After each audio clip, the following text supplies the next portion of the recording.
Embracing Your Inner Critic, Part 5, Chapter 1. If these are all selves, then who are we? Before we discover that we are made up of selves, we think that our primary selves are who we are. We think that the set of primary selves, the personality that we have developed to protect us, truly represents us. If I have a strong perfectionist and a strong pusher as two of my primary selves, I just assume that I am a perfectionist and hardworking person, and that perhaps I'm even a bit driven.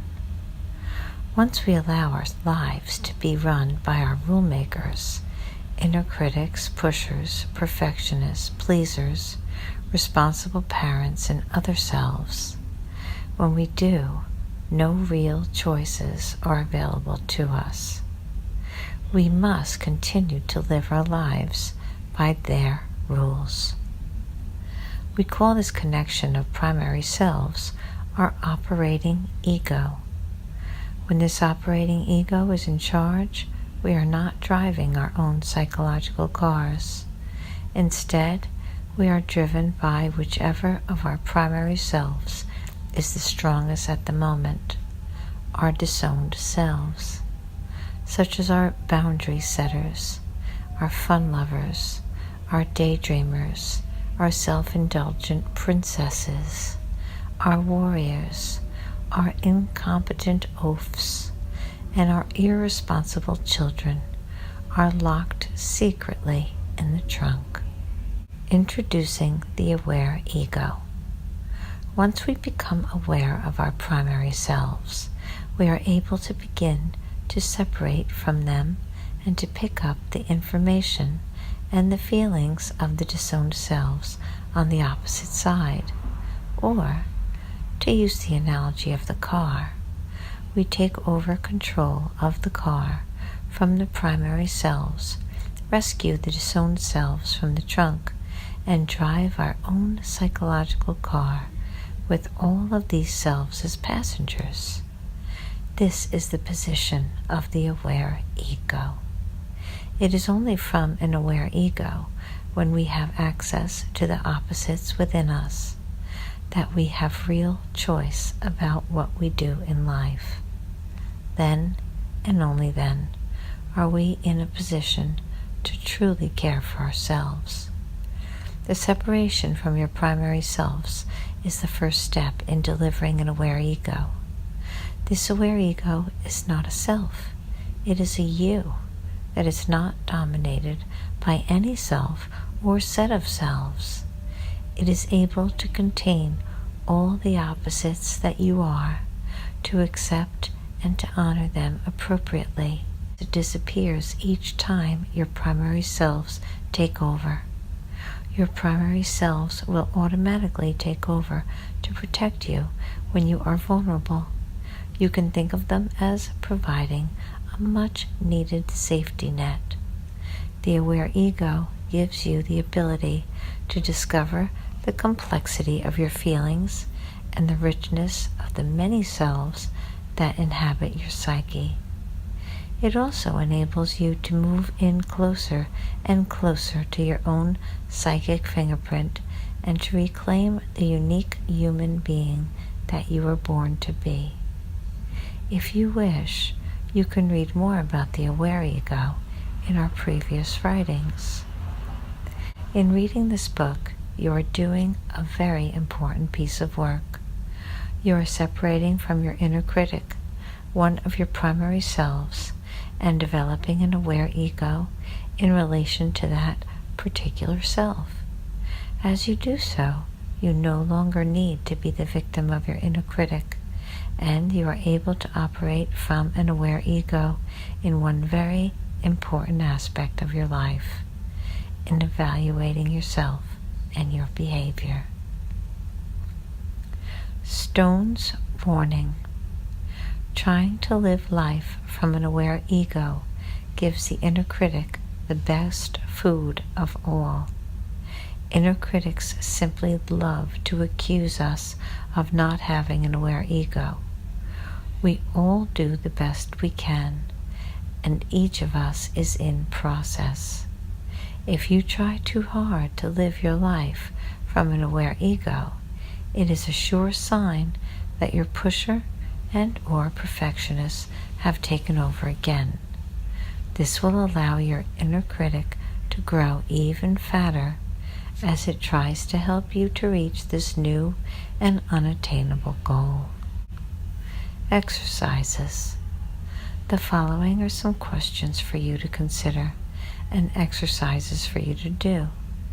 We have included questions or exercises at the end of chapters to help you experience within yourself the material covered in that specific chapter. They are also intended to help you become aware of and separate from your own inner critic. These exercises may be helpful to you, but they are certainly not essential requirements for getting the most out of this book. Take a look at them and see if you wish to consider them. If you do decide to work on these exercises, you may wish to work with one or more other people. We have found that it can be very helpful and often amusing to hear how the critic's works is We have found that it can be very helpful and often amusing to hear how the critic works in others. In addition, when one has a strong critic, one's awareness and one's power to deal with the critic is strengthened by the presence of other people who are doing the same work. If working on these exercises upsets you, please stop the work. You might even consider the possibility of professional help with this material if you find that your own inner critic has too much power in your life. We have processed 3 sets of exercises for this first chapter, and getting to know your inner critic is the topic for the first set. We are going to try to help you learn how to tune into radio station Crazy, Krazy, so that you begin to hear what your own critic is saying to you. As we have said, this is the first step in recognizing your critic's voice and separating from it. Okay, we'll stop reading now. The next section will be the exercises, and it will also be the last part of chapter 1. Now, this is a very big deal. We are beginning to recognize that there are parts of us that have been developed to be dominant, and there are other parts of us who have been figuratively locked in a trunk as our drivers, as those parts of us that we have deemed more important have taken over the reins in our life.